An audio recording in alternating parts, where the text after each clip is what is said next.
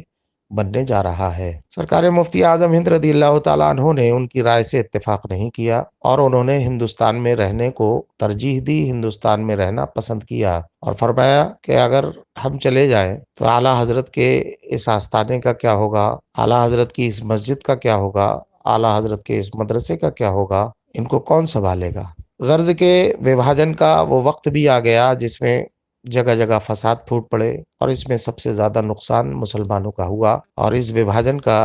دکھ اور اس کا داغ اور اس کا نقصان آج تک ہندوستانی مسلمان جھیل رہے ہیں۔ بہرحال آپ سے کہا گیا کہ جس جگہ آپ رہ رہے ہیں یہاں ہندوؤں کی اکثریت ہے اور حالات اچھے نہیں ہیں، آپ پرانے شہر چلیں یا خواجہ قطب چلیں۔ سرکار مفتی اعظم ہند رضی اللہ تعالیٰ عنہ نے منع فرما دیا اور فرمایا کہ مجھے کچھ نہیں ہوگا۔ تنہ تنہا سارے لوگ چلے گئے لیکن مفتی اعظم ہند رضی اللہ تعالیٰ عنہ سوداگران ہی میں رہے۔ اس وقت ایک ذات تھی سرکار ریحان ملت علیہ رحمت و رضوان کی، جو حضرت سبحانی میاں صاحب قبلہ کے والد گرامی ہیں۔ وہ سرکار مفتی اعظم ہند رضی اللہ تعالیٰ عنہ کا کھانا لے کر کے خواجہ قطب سے سوداگران آتے تھے۔ اتنے خطرناک حالات میں بھی سرکار مفتی اعظم ہند رضی اللہ تعالیٰ عنہ کی خدمت وہ انجام دیتے تھے۔ کچھ سرفرے نوجوانوں نے سرکار مفتی اعظم ہند کو نقصان پہنچانے کی کوشش کی، لیکن اللہ کا کرنا ایسا کہ ان کا داؤ الٹا انہی کے اوپر پڑ گیا اور سرکار مفتی اعظم ہند کی روحانی طاقت نے ان کو ان کے مقصد اور پلاننگ میں فیل کر دیا۔ سوداگران کے جو بزرگ اور بڑی عمر کے ہندو لوگ تھے وہ آئے مفتی اعظم ہند رضی اللہ تعالیٰ عنہ کے پاس اور کہا آپ یہیں رہیں، آپ کے رہنے سے اس محلے میں برکت ہوتی ہے اور آپ کا کوئی کچھ بھی بگاڑنے والا نہیں ہے، ہم لوگ آپ کی حفاظت کریں گے۔ تو یہ بھارت میں رہنے کو سرکار مفتی اعظم ہند نے جو ترجیح دی اور سرکار مفتی اعظم ہند یہیں پر رہے، ان کو دیکھ کر کے بے شمار مسلمان یہیں پر رہ گئے کہ جب سرکار مفتی اعظم ہند جانے کو تیار نہیں ہے تو ہم کیوں جائیں۔ تو آزادی ہند کے تعلق سے یہ سرکار مفتی اعظم ہند کی زندگی کا ایک روشن باب ہے جو لوگوں کے سامنے رکھنے کی ضرورت ہے کہ انہوں نے وبھاجن کو پسند نہیں کیا تھا، تقسیم کو پسند نہیں کیا تھا۔ وہ چونکہ اللہ کے ولی تھے، قطب وقت تھے، ان کی نگاہیں دیکھ رہی تھیں، فیوچر کو بھی دیکھ رہی تھیں۔ اللہ کی عطا سے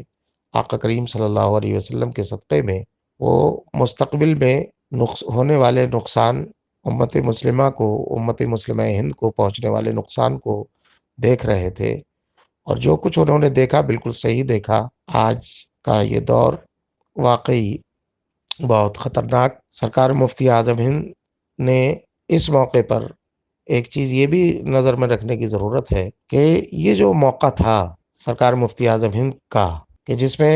وبھاجن ہو چکا تھا، جگہ جگہ فساد پھوٹ پڑے تھے، مسلمانوں کو بہت نقصان پہنچا تھا، اور ہندوستان میں جو لوگ رہ گئے تھے،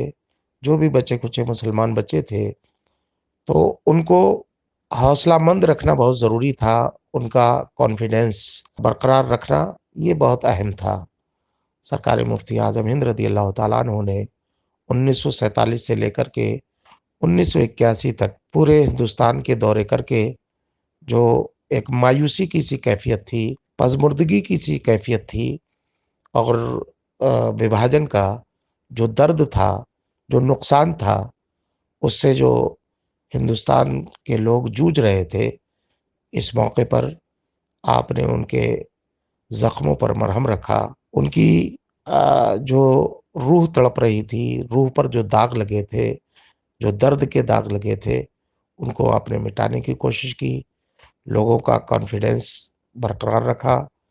ان کو خود اعتمادی دی اور ان کو حوصلہ دیا کہ اس ملک میں آپ مستحکم طریقے سے رہیے، پیار اور محبت سے رہیے، آپسی سوہارد کو بڑھاوا دینے کے ساتھ رہیے۔ اور